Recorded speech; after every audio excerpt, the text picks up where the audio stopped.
not only has the Capitals as a team been so good on the road, but they've been good overall. They have the best record in the Eastern Conference, and they are not first on points in the league, but they are on point percentage because they have some games in hand on Winnipeg, and they have a 759 point percentage. So they're averaging about 76% of the points that they have a chance to earn, and they are riding a 9-game point streak. They are 8-0-1 in their last games overall. They've just been playing really good hockey, and they've been doing it without Alexander Ovechkin, who's been out for 11 games now. And I looked at some numbers on that, Luds.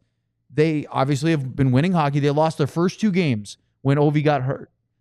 Since then, they haven't lost in regulation. They're 8-0-1. And since the injury, their power play's at 32%. Penalty kill is 77. It's not great. They are doing fine without him. I asked, so I'm really good friends with their radio broadcaster, John Walton. He and I have known each other for years. He was in Hershey when I was in Albany in the AHL.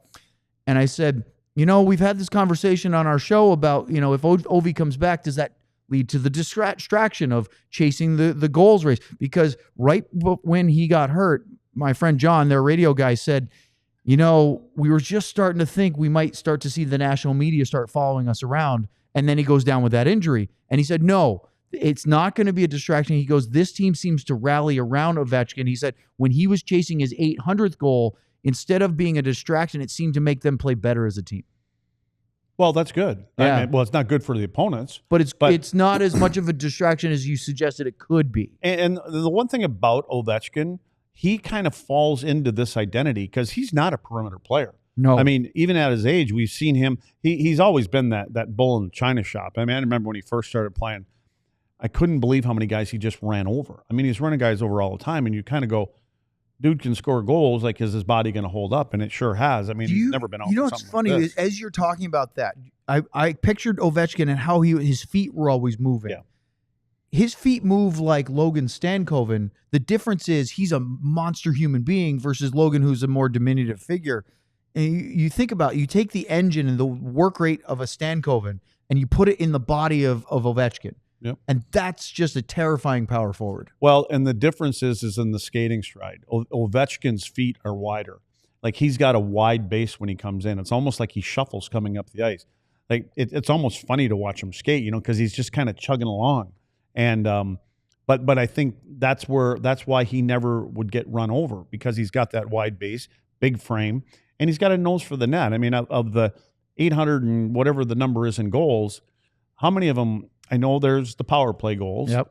But he gets to the front of the net and he finds rebounds, and he's heavy on his stick. So obviously he's hard to handle once he gets interior, mainly because of his determination to score goals. My favorite goal he's ever scored is the one where he was falling down in the behind, and because it just shows a desperation to make a play regardless of what position he's in.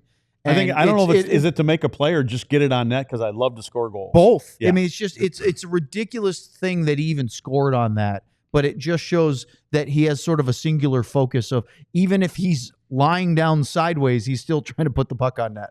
And that was early in his career. Very early, yeah. It kind of defined who he is and how he plays and the hunger he has to score goals and do whatever it takes. So, I mean, he's a joy to watch. I preferred watching him, obviously, when he was a little bit younger, because of how hard and the people that he would run over. And he doesn't seem to have that same engine now as he's getting closer to 40. I think it's a good thing, because the wear and tear on his body as he gets older. So, but again, it seems like right now there is life without Ovi, and if he comes back and they're not deferring a lot to him all the time, this team is only going to get better with him back in the lineup.